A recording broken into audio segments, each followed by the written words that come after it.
Ignite your curiosity with Austin Next. We're watching Austin transform from a thriving ecosystem into a global superstar. With our host, Jason Scharf, we aspire to better comprehend the true nature of innovation. Together, we will uncover what makes a successful ecosystem and navigate the technologies shaping our future. Now let's dive into what's next.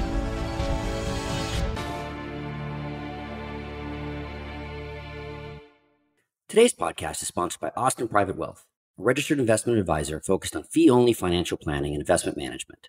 Their mission is to serve affluent clients with personalized financial advice, fostering a trusted relationship that will endure for generations to come. Austin Private Wealth is not just about managing wealth. They're about inspiring you to embrace a future filled with possibilities and helping you architect enduring legacies. Their core values of integrity, service, caring, excellence, and growth are at the heart of everything they do. Connect with them today at austinprivatewealth.com. Austin Private Wealth is a registered investment advisor. Advisory services are only offered to clients or prospective clients where Austin Private Wealth and its representatives are properly licensed or exempt from licensure. No advice may be rendered by Austin Private Wealth unless a client service agreement is in place. Investing involves risk and possible loss of principal capital. Please seek advice from a licensed professional. Infrastructure is one of the key issues impacting Austin's rapid growth. Whether it's water, roadways and transit, or power, we must ensure that we have the resources to handle our growth. Today, we focus on power. Joining us is Christy Cardenas, Managing Partner, Grit Ventures. Grit Ventures focuses in part on new energy sources, distribution systems, and transportation. Christy is an early-stage builder in the real asset and infrastructure space.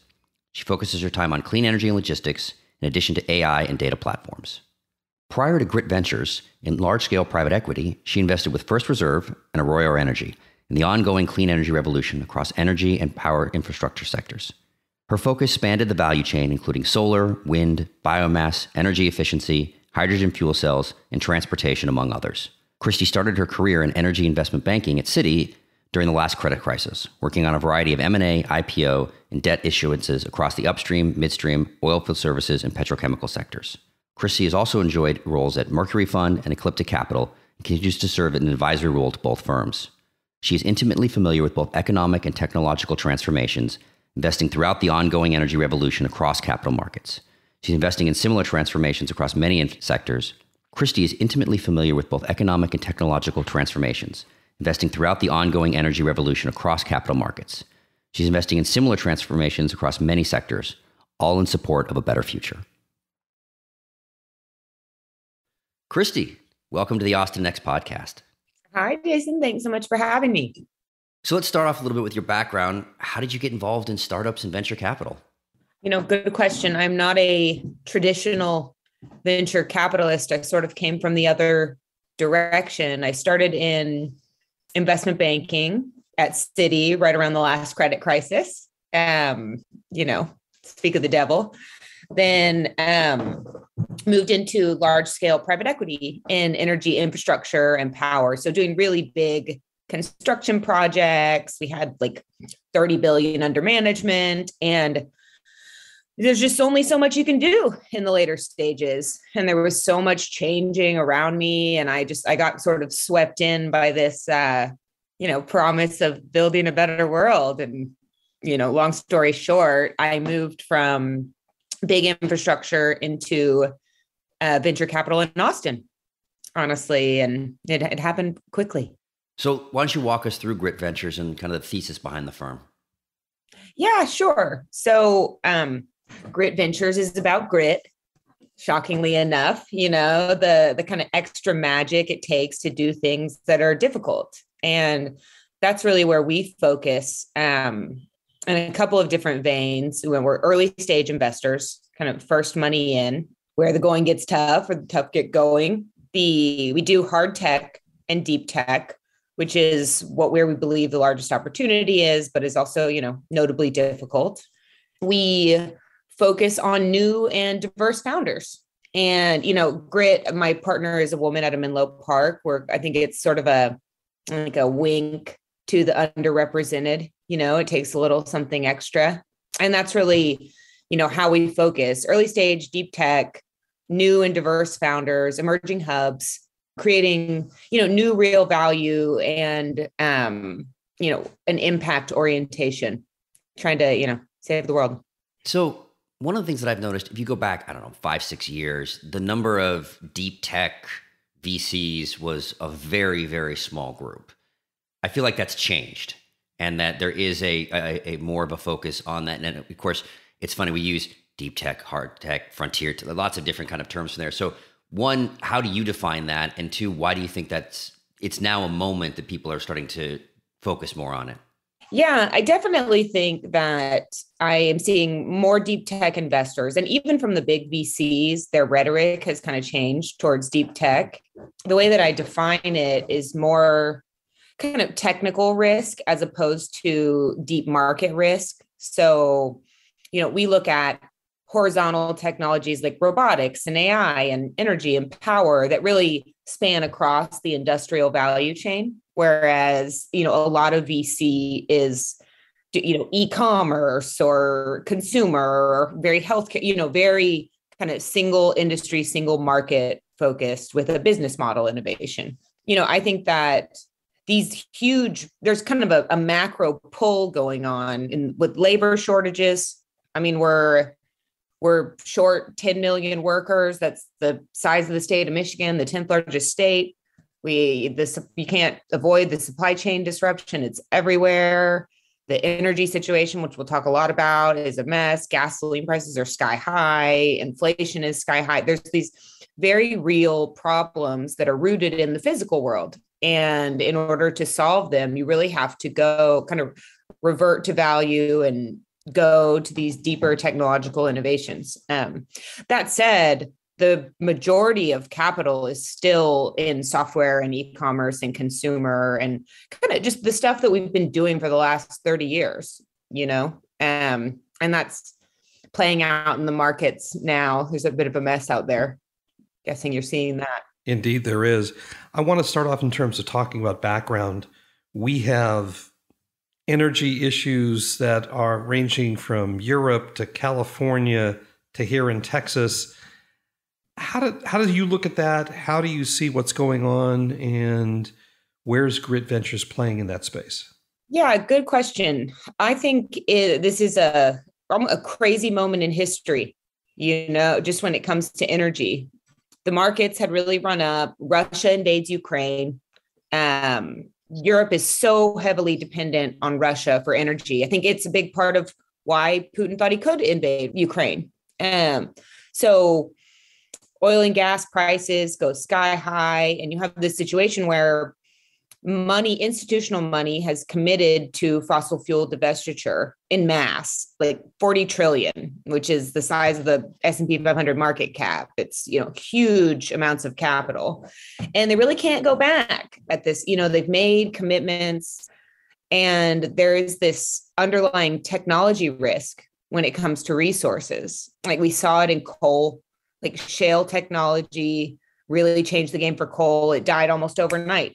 And the same thing is in the process of happening with natural gas and renewables and oil and electrification.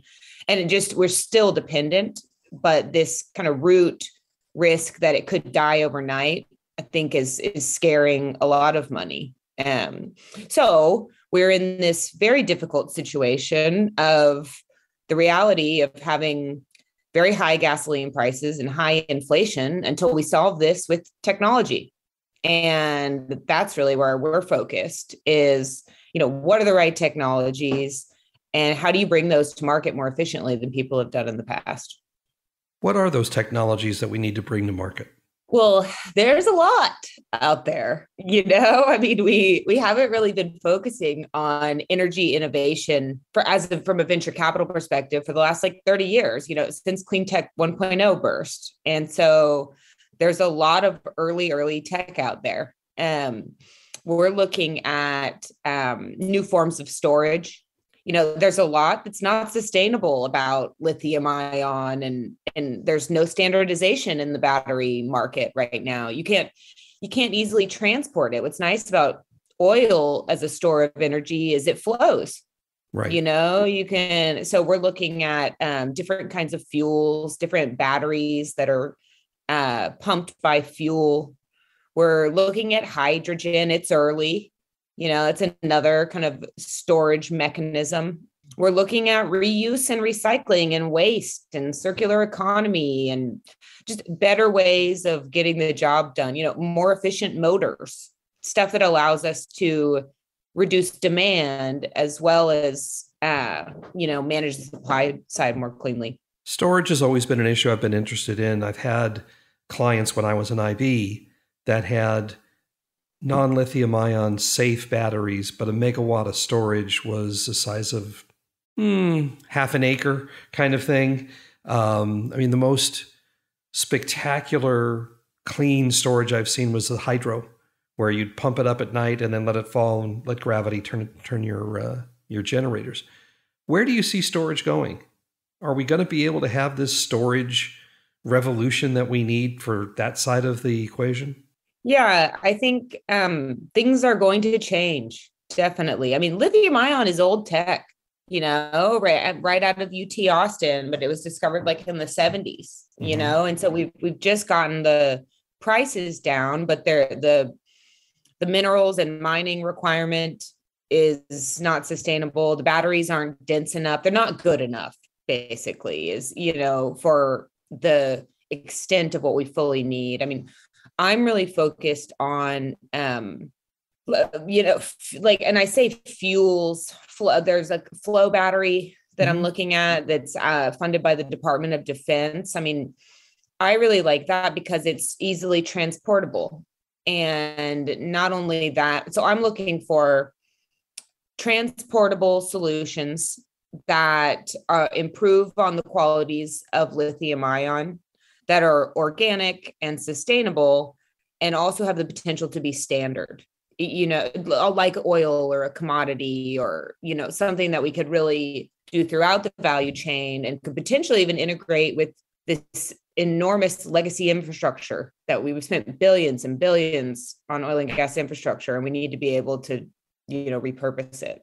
I've always joked with folks that one of the reasons why we still have telephones is, instead of being 100% mobile, is because of all the gigatons of copper we have buried in the ground. And so that the energy infrastructure is much the same way.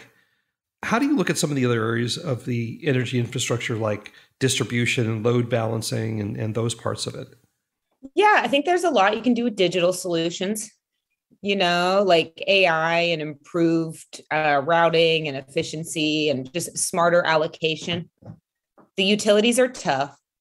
I do think that, that's an understatement. They go to market and energy is complex. And that's a big part of, we have all this tech, but you really have to figure out how to get it to market.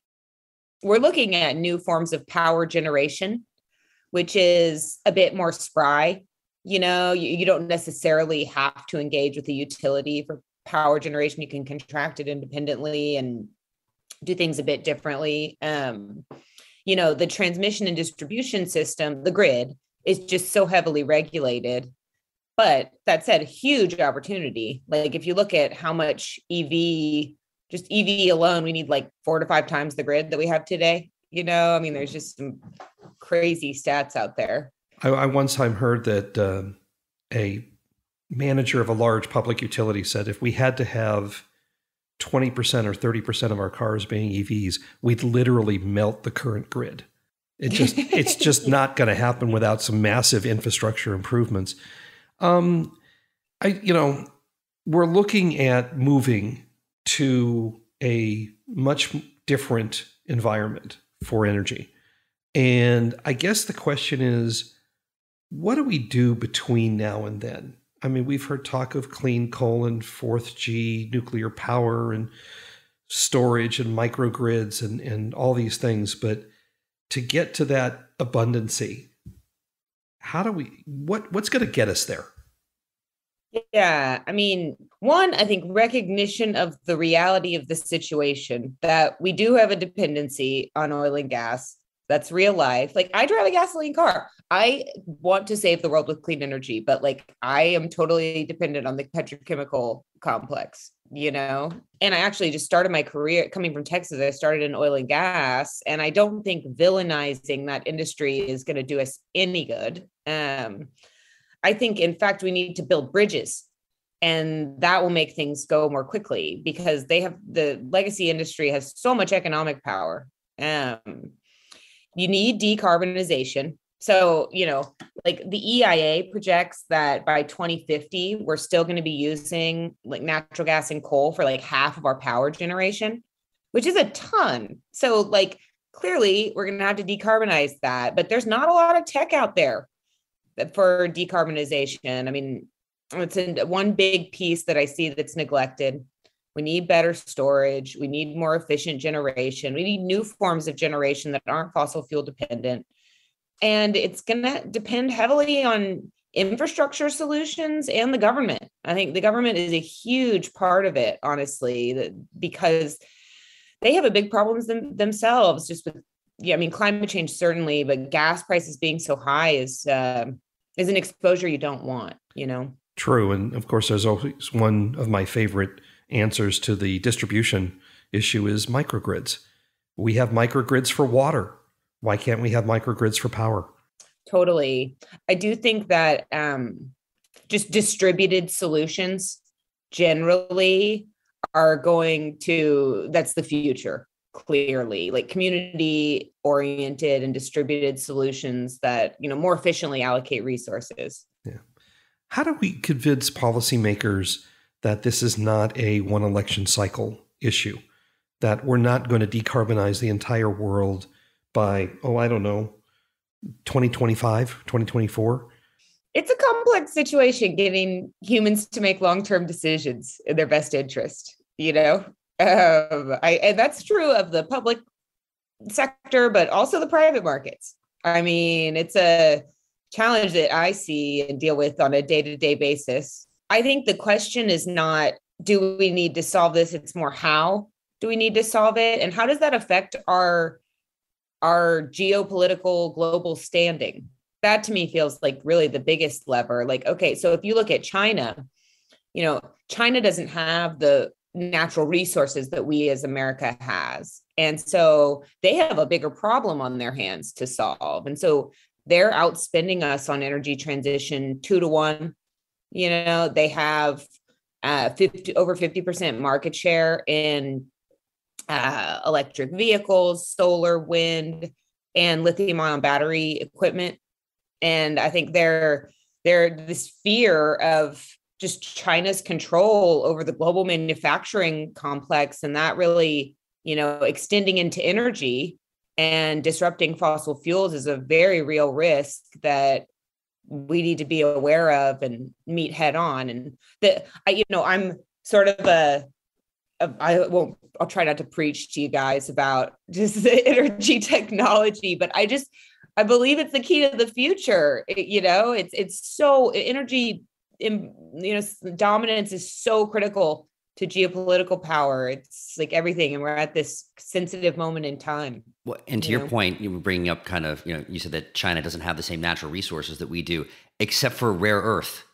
So the one element that we want to definitely shift, from a geopolitical away from. Wait. Let's not forget the other country that has all these rare earths, Afghanistan. Right. So yeah. Well, and so we need stuff we can make here.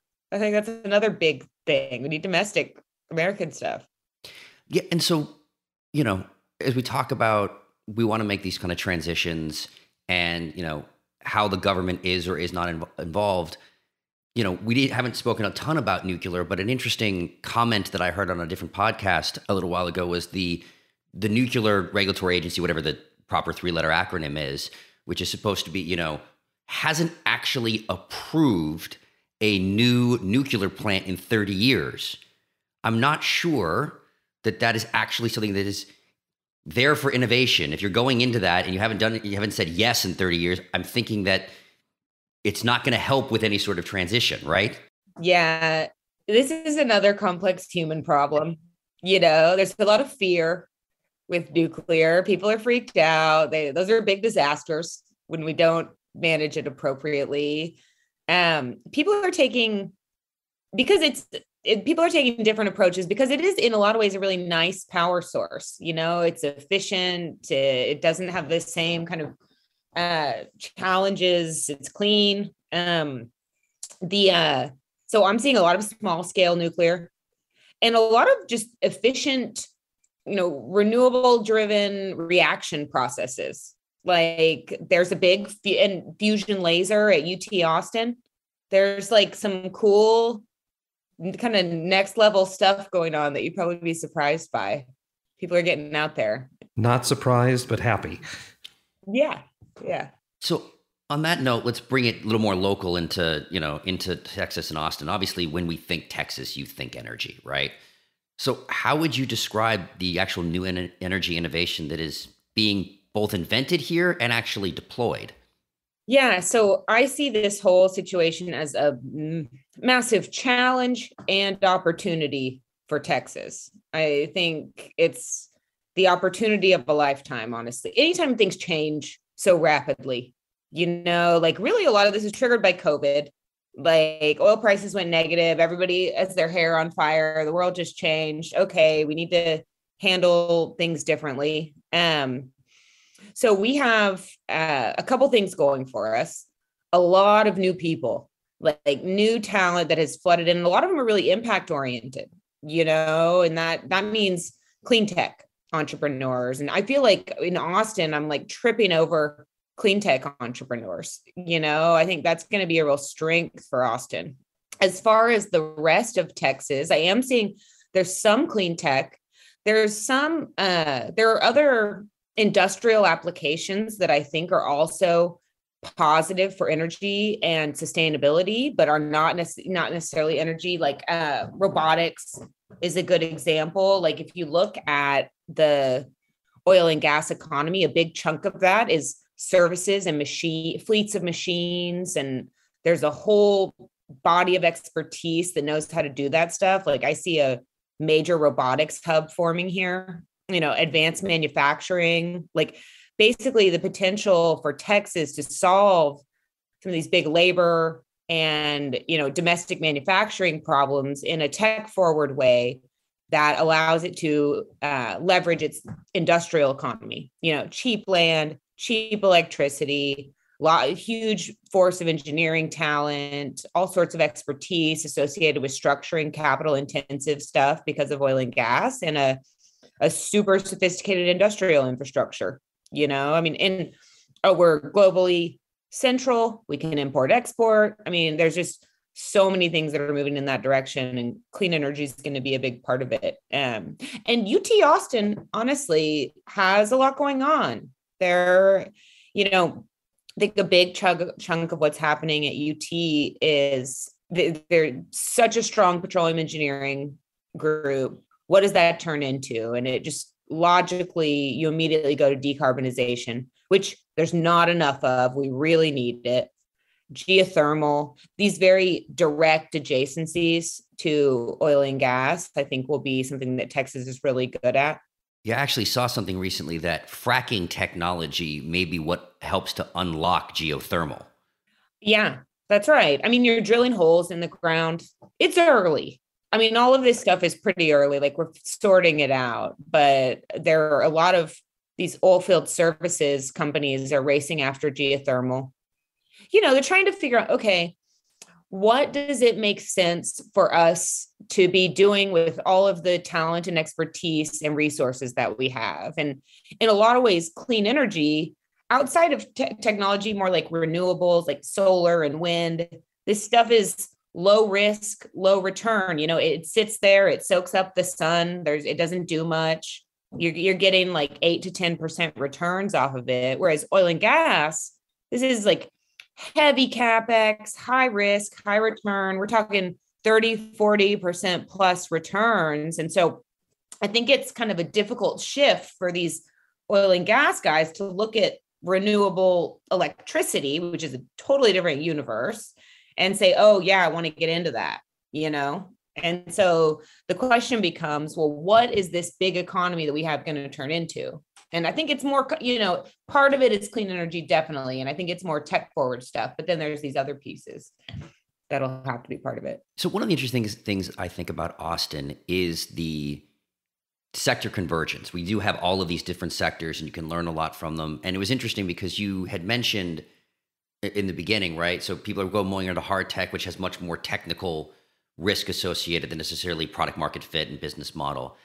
And what I found interesting, and obviously I come from, the healthcare background, that we've tended to focus on that. It's all been very technical risk product. It's if you take a therapeutic, if I can make a new oncology drug that works, I don't really need to worry about necessarily the go-to-market fit. It's all technical risk. If it works, people will buy it. But what I'm seeing now in the innovation side actually has been more on business model. We haven't focused enough on it. I mean, you look at like something here locally, like Everly Health. What's the big innovation? The big innovation is taking e-commerce to lab testing, right? Like that, it was more of a business model innovation than a product innovation. And so I wonder in this case, right, while we are shifting now in energy to doing a lot more of technical innovation, new ways of generating energy, new distribution, et cetera, what do you see the opportunity for business model innovation in the sector? Yeah, good question. And it's honestly a whole. I mean, I think energy is a really capital intensive, complex value chain and has become more complex with clean energy and electricity. It's like that adds just another layer. And the technologists that are able to figure out these innovations don't know how to deal with the business models. And if you can't figure out how to make money with it, it will never go anywhere ever. I think that is something I'm laser focused on, is bridging that business model gap, which is definitely there. I think the big opportunity is taking the business models that we've matured in oil and gas over the last 100+ years and applying them efficiently to these new sectors. Because you've already figured out how to structure stuff that's capital intensive, that allocates risk across several parties, that's very complex from a financial engineering perspective. And we have the talent that knows how to do that stuff too,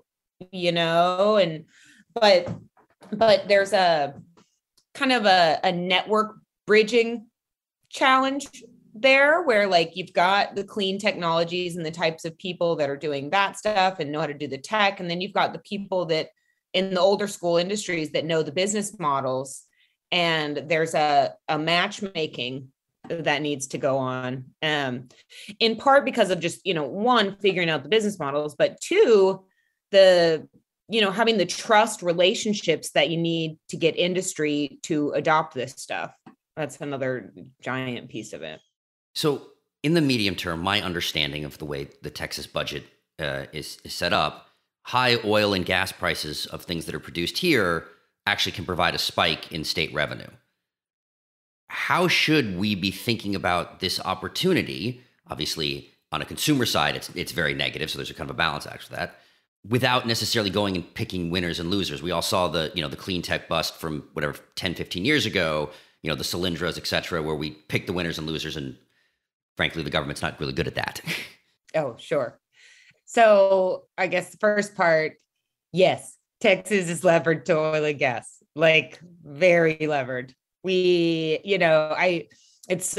30-40% of the state budget is direct tax receipts from oil and gas. So we're talking our schools and our roads, that's a big reason we don't have income taxes. And so I do think there's this, longer term existential threat that if oil and gas does die, we have a big giant problem on our hands whenever that does happen. And we don't know when, and so I consider it kind of this unusual blessing in disguise for Texas that oil prices are high right now. So we have some cash to spend, and we really have an opportunity to seed the future in a major way, but we need to be smart about it. And I think you're right that you don't want to necessarily make early, specific kind of execution bets.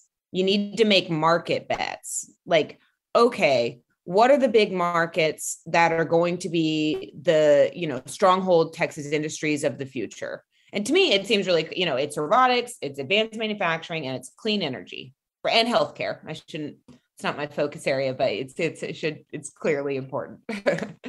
And then you focus on seeding those industries. You build public-private partnerships to organize the industries. You fund managers that are seeding new startups in those arenas. You take a more distributed approach to fueling the economic clusters that make sense for Texas. And then just by nature of taking a market approach, you will have winners, and at worst, you're just building up the talent base and expertise base and the type of people that know how to do this stuff that's going to equip you for the future anyway. Well, let me ask you a question.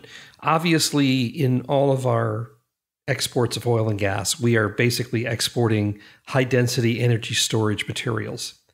Is it now time for us to look at actually exporting the finished product? Is now the time for Texas to interconnect with the East and West grid and, in essence, sell electricity purely? I mean, California, most of their electricity comes from out of state. Is that going to be the replacement? Good question. I mean, I don't necessarily have an answer on the grid interconnection. That's a very, that's like a political firestorm there. I do think that, the import-export capability is a massive benefit. We're right in the middle of the globe and we have a port. We have a couple of them. Like, what a blessing, Mm-hmm. And I do think that we need to diversify, that it can't just be liquids. I think when I look at the depth of the market pull of this labor stuff, it's like the world is going to need robots, and humans shouldn't be doing this stuff anyway. And they don't want to, and they're not willing to, it's like, I mean, that to me is not a problem that's going away. If you look at demographics and, women are having the birth rate has fallen by 20% since 2007. It's like some of these numbers are crazy. And it's a global thing. And, I also think that a more diversified economy is a better thing. It's like we can kind of see into the future right now. But to your point, I mean, and speaking of imports, exports, you need the government to focus and really make some moves to set us up for the future so that we're not, Michigan in 2009 and autos crashing around us, or, that kind of existential crisis we can get in front of. Well, we are becoming one of the major hubs for manufacturing automobiles. They just happen to be EVs. And Tesla, honestly, is a big part of this whole thing. Mm-hmm. They're part of this whole robot. I mean, these you can think of a car as the first robot almost. It's you drive it around, you're in control of it, right? And all the same reasons that Tesla moved to Texas are true of the broader industrial base. You've got, so we have these problems with China. We can't, that is not going to be a labor source for us necessarily going forward, not one we wanted to be dependent on, but we have a close relationship with Mexico. Here we are, we're right next to them. There's just so many different pieces of it that makes sense. And of course, China with the one child per family policy is now seeing the negative impact of that and will for the next 40 or 50 years. Yeah. Yeah. Oops. So generally speaking, I think we're optimists. So I know we're facing challenges now, but I'm pretty comfortable in saying that we're looking at a future of abundant energy coming at massive scale, more than we've seen going currently. That leads to dramatic change in innovation. What do you think happens when energy is, I'll call it essentially free, but cheap enough that it's not really something that you think about? I love this big dream question. I think it's cool. I think it's everything. We call it the clean machine revolution, and it's really, rooted in the need for machines. The example that I like is, the advent of the laundry machine, how that changed the lives of women everywhere dramatically, just that one single unit of automation. And right now you have a situation globally where billions of people don't have access to electricity. Billions of people don't have access to the internet. We're moving in one direction. We need more automation and more machines. And it really will, has the potential to set humanity free. If you don't have to spend that time doing rote manual labor, you can enlighten yourself, you can gain knowledge, you can do anything, enlighten the entire society. I mean, to me, it's like this rise of the creative class is sort of the dream that we're chasing after. But the key to this whole thing is clean and affordable energy. And it's like the golden goose. There's no way to do it without it. But I do think it will change, everything. Christy, this has been great. We always like to end on the same question. What's next, Austin? The Texas Technopolis, a step into the future. And I think Austin's at the helm of it. I love it. Christy Cardenas, Grit Ventures, thanks for joining us. Thank you so much. So what's next, Austin? We're glad you've joined us on this journey. Please subscribe at your favorite podcast catcher, leave us a review, and let your colleagues know about us. This will help us grow the podcast and continue bringing you unique interviews and insights. Thanks again for listening, and see you soon.